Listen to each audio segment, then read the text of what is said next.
مسجد نبی کے دروازے پہ پہنچ گئی۔ دروازے کے جب قریب پہنچی، ایک صحابیہ نے چھوٹا بچہ اپنی گود میں اٹھایا ہوا تھا۔ وہ بچہ اپنی والدہ سے ایک بات کہہ کے پورے مجمع کو تڑپا کے رکھ دیتا ہے۔ وہ معصوم بچہ اپنی والدہ سے کہنے لگا، امی بلال تو اتنے عرصے کے بعد آ گئے، آپ مجھے بتلائیں کہ اللہ کے نبی کب تشریف لائیں گے۔ بچوں کے اندر بھی حضور کی محبت پائی جاتی تھی۔ حضرت بلال رضی اللہ تعالیٰ عنہ ایک مرتبہ حضور صلی اللہ علیہ وسلم کے ساتھ تھے۔ رات کا وقت تھا۔ میرے محبوب صلی اللہ علیہ وسلم نے فرمایا کہ آج کی رات پہرا کون دے گا؟ ہمارے معاشرے کے اندر ایک جملہ استعمال ہوتا ہے، لمحوں نے خطا کی صدیوں نے سزا پائی۔ لمحوں نے خطا کی صدیوں نے سزا پائی۔ میں حضرات صحابہ کرام کے لیے یہ جملہ استعمال کروں گا، لمحوں نے خطا کی صدیوں نے جزا پائی۔ صحابہ کرام کی معمولی غلطی کی وجہ سے اس امت کے اوپر شفقت اور احسان ہو گیا۔ میرے پیغمبر نے فرمایا پہرا کون دے گا؟ بلال نے کہا یا رسول اللہ میں دوں گا۔ آپ علیہ السلام نے فرمایا پہرا بھی دینا ہے اور صبح فجر کی نماز کے لیے سب کو اٹھا دینا۔ حضرت بلال رضی اللہ تعالی عنہ پہرا دینا شروع کر دیتے ہیں، باقی پورا لشکر آرام کرتا ہے، حضور بھی آرام فرماتے ہیں۔ حضرت بلال تھوڑی دیر پہرا دینے کے بعد ایک اونٹ زمین کے اوپر بیٹھا ہوا تھا، اس اونٹ کے ساتھ ٹیک لگائی۔ جب جسم گرم ہوا حضرت بلال کی آنکھ لگ جاتی ہے، بلال کو نیند آ جاتی ہے، حتیٰ کہ بلال فجر کی نماز کے لیے کسی کو نہ اٹھا سکے۔ سب کی فجر کی نماز قضا ہو گئی، حضور کی بھی فجر کی نماز قضا ہو گئی۔ جب آسمان کے اوپر سورج طلوع ہوا اور سورج کی شعاعوں نے میرے پیغمبر کے رخسار مبارک کے بوسے لیے، آپ علیہ السلام نے ما زاغ البصر والی آنکھیں کھولی۔ آپ علیہ السلام نے صحابہ کی طرف دیکھا، سارے شاگرد آرام فرما رہے تھے۔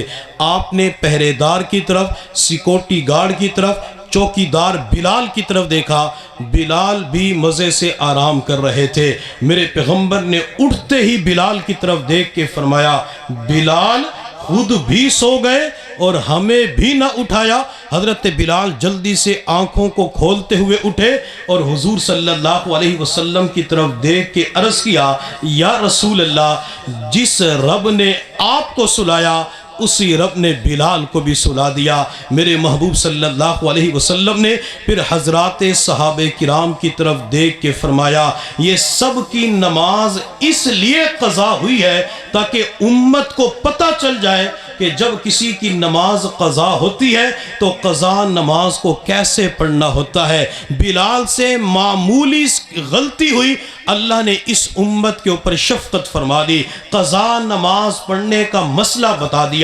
میرے محبوب صلی اللہ علیہ وسلم جہاد کے سفر پہ تشریف لے جا رہے تھے، ایک جگہ پہ پڑاؤ ڈالا ہوا تھا، حضرت عائشہ صدیقہ رضی اللہ تعالی عنہ کا ہار گم ہو جاتا ہے، حتیٰ کہ ہار کو تلاش کرنا شروع کیا، ہار مل نہ سکا۔ صحابہ کرام نے نماز پڑھنی تھی، پانی کا انتظام بھی نہیں تھا، صحابہ کرام پریشان ہو گئے۔ کس نے جا کر ابو بکر کو بتلایا، صدیق تیری بیٹی عائشہ کی وجہ سے یہ مسئلہ پیش آیا ہے، عائشہ کا ہار گم نہ ہوتا یہ مسئلہ بھی پیش نہ آتا۔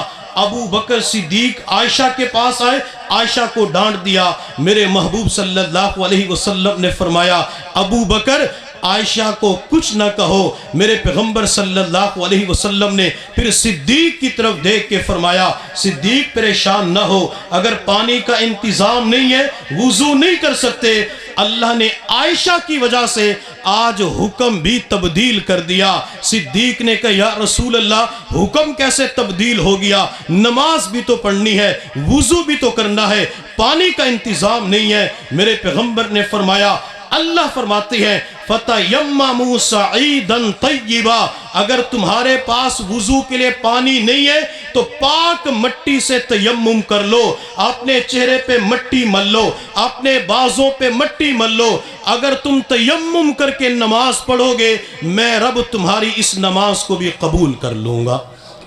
لمحوں نے خطا کی، صدیوں نے جزا پائی۔ میرے محبوب صلی اللہ علیہ وسلم کے ایک صحابی ہیں حضرت امیر معاویہ رضی اللہ تعالی عنہ۔ میرے محبوب صلی اللہ علیہ وسلم نے معاویہ کو تقریباً 10-12 کے قریب دعائیں دی ہیں۔ آپ علیہ السلام جب بھی کسی کو دعا دیتے تھے وہ دعا ضرور قبول ہوتی تھی۔ میرے پیغمبر نے غلاف کعبہ پکڑ کر اسلام کی عزت، شان و شوکت کے لیے اللہ تعالیٰ سے عمر کی دعا مانگی۔ اللہ نے عمر کو مراد مصطفیٰ بنا دیا۔ میرے محبوب صلی اللہ علیہ وسلم کی خدمت میں ابو ہریرہ آئے، یا رسول اللہ میری والدہ کے لیے دعا کر دیجئے۔ آپ علیہ السلام نے دعا کے لیے ہاتھ اٹھائے اور دعا مانگنا شروع کی، اے اللہ ابو ہریرہ کی والدہ کو ہدایت نصیب فرما۔ ابو ہریرہ اپنی جگہ سے اٹھے اور دوڑ لگا دی، بھاگنا شروع کر دیا۔ کسی نے کہا ابو ہریرہ کیوں بھاگ رہے ہو؟ پیغمبر کی دعا تو مکمل ہونے دو۔ حضرت ابو ہریرہ نے فرمایا میں آج دیکھنا یہ چاہتا ہوں دروازے پہ پہلے میں پہنچتا ہوں یا میرے نبی کی دعا پہنچتی ہے۔ ابو ہریرہ دروازے پہ بعد میں پہنچے، حضور کی دعا پہلے پہنچ چکی تھی۔ ابو ہریرہ نے مکان کے دروازے پہ جا کے دستک دی، ماں نے کافی دیر کے بعد دروازہ کھولا۔ حضرت ابو ہریرہ نے کہا امی اتنی دیر کے بعد دروازہ کیوں کھولا؟ ماں کہنے لگی بیٹا میں غسل کر رہی تھی۔ امی کیوں غسل کر رہی تھی؟ ماں اپنے بیٹے سے کہنے لگی بیٹا ابو ہریرہ جس پیغمبر کا تو غلام ہے مجھے اسی پیغمبر کی باندی بنا دے، میں بھی ان کی خدمت کے اندر جانا چاہتی ہوں۔ حضور کی دعا ابو ہریرہ کی والدہ کے لیے قبول ہو جاتی ہے۔ میرے پیغمبر کی خدمت میں ایک شخص آیا، آ کے کہنے لگا یا رسول اللہ مدینہ کے اندر بارش نہیں ہو رہی، آپ دعا کر دیجئے۔ آپ صلی اللہ علیہ وسلم نے دعا کے لیے ہاتھ اٹھائے، آسمان پہ بادل چھا گئے، چھم چھم بارش برسنا شروع ہو گئی۔ ایک ہفتہ مسلسل بارش برستی رہی۔ وہ شخص ایک ہفتے کے بعد آیا، یا رسول اللہ اب دعا کرے بارش رک جائے، بادل کسی اور علاقے کی طرف چلے جائیں۔ آپ علیہ السلام نے دعا مانگی، میرے پیغمبر کی دعا کی وجہ سے بارش رک جاتی ہے۔ اسی طرح آپ علیہ السلام نے حضرت امیر معاویہ رضی اللہ تعالی عنہ کو کئی دعائیں دی ہیں۔ میرے پیغمبر نے دعا مانگی اللہ معاویہ کو ہادی بنا، معاویہ کے ذریعے لوگوں کو ہدایت نصیب فرما۔ حضرت امیر معاویہ کو میرے پیغمبر نے یہ بھی دعا دی تھی اللہ معاویہ کے پیٹ کو، معاویہ کے سینے کو علم کے ساتھ بھر دیجئے۔ ایک مرتبہ امیر معاویہ میرے پیغمبر کے ساتھ سواری کے اوپر بیٹھے ہوئے تھے، امیر معاویہ کا پیٹ یا سینہ حضور کی کمر کے ساتھ لگا ہوا تھا۔ آپ علیہ السلام نے فرمایا معاویہ تیرے جسم کا کون سا حصہ میری کمر کے ساتھ لگا ہوا ہے؟ معاویہ نے بتلا دیا۔ یہاں پہ ایک نکتے کی بات سمجھنا، میرے پیغمبر کے ہاتھ حضرت انس کے تولیے کے ساتھ لگتے ہیں، وہ تولیہ آگ کے اندر نہیں جلتا۔ جس معاویہ کا پیٹ، جس معاویہ کا سینہ حضور کے ساتھ لگ سکتا ہے، کیا معاویہ کا جسم آگ کے اندر جل سکتا ہے؟ نہیں جل سکتا۔ امیر معاویہ رضی اللہ تعالیٰ عنہ وہ شخصیت ہے جنہوں نے حضور کے ناخن کو اکٹھا کیا، بالوں کو اکٹھا کیا۔ آپ نے عمرے کے سفر پہ امیر معاویہ سے فرمایا معاویہ آؤ میرے سر کا حلق کرو۔ معاویہ قریب آئے، پیغمبر کے سر مبارک کے بال اتار کر اپنے پاس محفوظ کر لیے، ناخن بھی محفوظ کر لیے۔ کسی نے پوچھا معاویہ پیغمبر کے ناخن کا کیا کرو گے، پیغمبر کے بالوں کا کیا کرو گے؟ حضرت امیر معاویہ نے فرمایا گھر لے کے جاؤں گا، روزانہ خوشبو لگاؤں گا، زیارت کر کے آنکھوں کو ٹھنڈا کروں گا، گھر والوں کو وصیت کروں گا جب میں دنیا سے چلا جاؤں میرے مرنے کے بعد میری آنکھوں پہ حضور کے بال رکھ دینا، میرے ہونٹوں پہ حضور کے ناخن رکھ دینا، اور کل قیامت کے دن اللہ حضور کے ناخن اور بالوں کی برکت سے معاویہ کی مغفرت فرما دیں گے۔ تو حضور صلی اللہ علیہ وسلم کے حضرات صحابہ کرام جتنے بھی ہیں سب کے ساتھ ہم محبت کریں، سب کے ساتھ پیار کریں۔ میں اپنے بیان کے حوالے سے آخری بات کے بات کو مکمل کرتا ہوں۔ میرے محبوب صلی اللہ علیہ وسلم کے صحابہ ایک علاقے کو فتح کرنے کے لیے جا رہے تھے۔ راستے کے اندر دریا آیا، لوگوں نے کہا امیر لشکر سامنے دریا ہے، اگر گھوڑے اپنے آپ کو ڈالتے ہیں تو خودکشی کے مترادف ہے۔ امیر لشکر نے ایمان سے بھرپور جواب دیا، لوگوں جو رب زمین کے اوپر گھوڑے چلا سکتا ہے وہ پانی کی لہروں کے اوپر بھی گھوڑے چلا سکتا ہے۔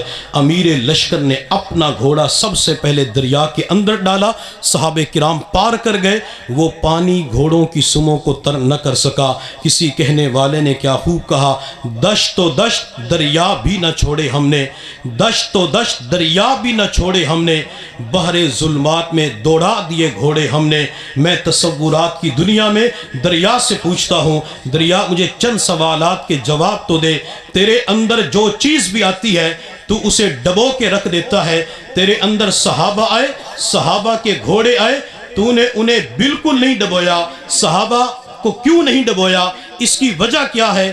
دریا تصورات کی دنیا میں مجھے اور آپ کو جواب دیتا ہے۔ یہ صحابہ وہ ہیں جن کے بارے میں حضور صلی اللہ علیہ وسلم نے فرمایا، اصحابی کالنجوم، میرے صحابہ ستاروں کی مانند ہے۔ تمہیں میری گہرائی تو نظر آتی ہے مگر صحابہ کی بلندی نظر نہیں آتی۔ میں تصورات کی دنیا میں دریا سے دوسرا سوال کرتا ہوں، دریا یہ بتلا، تو نے صحابہ کو نہیں ڈبویا، کیا تو نے صحابہ کے گھوڑوں کو ڈبویا، ان کی سموں کو تر کیا؟ دریا کہتے نہیں کیا۔ میں نے کہا اس کا جواب تو دے۔ دریا تصورات کی دنیا میں جواب دیتا ہے، اور لوگوں صحابہ کرام وہ ہیں جن کے دوڑتے گھوڑوں کی قسمیں اللہ نے قرآن کے اندر کھائی ہے، والعادیات ضبحا فالموریات قدحا فالمغیرات صبحا۔ دریا تصورات کے اندر مجھے اور آپ سے کہتا ہے صحابہ کرام وہ ہیں، اگر یہ گھوڑے کی پشت کے اوپر بیٹھ جائیں، ان کے گھوڑوں کے پاؤں کے نیچے سے اڑنے والی چنگاری کی قسم اللہ قرآن کے اندر کھاتے ہیں، جن کی چنگاری کی قسم اللہ قرآن کے اندر کھائے، بھلا میں صحابہ اور ان کے گھوڑوں کو کیسے ڈبو سکتا ہوں؟ اللہ ہمیں صحابہ کرام کی سچی محبت نصیب فرمائے، اللہ صحابہ کرام کا سچا پیار نصیب فرمائے۔ اکثر احباب بخوبی جانتے ہیں کہ اس وقت جس پلاٹ کے اندر یہ پروگرام منعقد کیا جا رہا ہے، یہ پلاٹ مدرسۃ البنات کے لیے مختص ہو چکا ہے۔ اس جگہ کے اوپر بچیوں کی تعلیم کا سلسلہ شروع کیا جائے گا۔ میری تمام احباب سے درخواست ہے اور دور بیٹھی ماؤں، بہنوں اور بیٹیوں سے بھی درخواست ہے کہ اس ادارے کے ساتھ تعاون فرمائیں۔ اس ادارے کے ساتھ تعاون ہوگا، اس کی تعمیر جلدی ہوگی، بچیاں پڑھنے کے لیے آئیں گے، انشاءاللہ اللہ تعالیٰ اس مال پیسے کو، ان بچیوں کو ہمارے لیے صدقہ جاریہ بنا دیں گے۔ میرے محبوب صلی اللہ علیہ وسلم نے مسجد کے اوپر خرچ کرنے کے حوالے سے مختلف باتیں ارشاد فرمائی۔ آپ نے علم دین پہ خرچ کرنے کے حوالے سے ارشاد فرمایا کہ جو علم کے اوپر خرچ کرتا ہے، یعنی طالب علم کے اوپر خرچ کرتا ہے یا جس جگہ پہ علم سکھایا جاتا ہے اس پہ خرچ کرتا ہے، اللہ وہ جگہ اس کے لیے صدقہ جاریہ بنا دیتے ہیں، یعنی مرنے کے بعد بھی انسان کو اس کا ثواب پہنچتا رہتا ہے۔ میرے محبوب صلی اللہ علیہ وسلم کے ایک صحابی حضرت تمیم ملک شام سے روشنی کا کچھ سامان لے کے آئے، اپنے گھر کے اندر روشنی کا انتظام کیا تو اچانک دل کے اندر خیال آیا میرے گھر کے اندر تو روشنی کا انتظام ہے، مسجد کے اندر روشنی کا انتظام نہیں ہے۔ وہ سارا سامان اٹھا کے مسجد کے اندر آ گئے، مسجد کو روشن کر دیا۔ جب تہجد کے وقت حضور تشریف لائے تو آپ نے فرمایا روشنی کا انتظام کس نے کیا؟ حضرت تمیم داری نے کہا میں نے کیا۔ میرے محبوب صلی اللہ علیہ وسلم اتنا خوش ہوئے، آپ نے فرمایا تمیم اگر اس وقت میری کوئی بیٹی ہوتی تو میں اپنی بیٹی کا نکاح تیرے ساتھ کر دیتا، چونکہ تو نے اللہ کے گھر کے اوپر خرچ کیا ہے، اللہ کے گھر کے اندر روشنی کا انتظام کیا ہے۔ لیکن حضور کی ساری بیٹیوں کے نکاح ہو چکے تھے، حضرت نوفل بن حارث وہاں پہ موجود تھے، انہوں نے کہا یا رسول اللہ میری بیٹی جوان ہو چکی ہے، میری بیٹی آپ کی بیٹی، میں اپنی بیٹی کا نکاح ان کے ساتھ کر دیتا ہوں۔ چنانچہ حضور نے نوفل کی بیٹی کا نکاح حضرت تمیم کے ساتھ کر دیا۔ وہ کہ مسجد کے اوپر اللہ کے راستے کے اندر خرچ کیا جاتا تھا، حضور خوش ہوتے تھے۔ یہاں پہ چونکہ قرآن پڑھایا جائے گا، حضور کی احادیث مبارکہ پڑھائی جائے گی، آپ حضرات تعاون کریں گے، اللہ اس کا اجر اور صلہ انشاءاللہ ضرور عطا فرمائیں گے۔ اللہ رب العزت کی بارگاہ میں دعا ہے اللہ تعالی ہم سب کو سمجھنے اور عمل کرنے کی توفیق عطا فرمائے۔ وآخر دعوانا ان الحمدللہ رب العالمین۔ سنگ بنیاد کے لیے 2 اینٹیں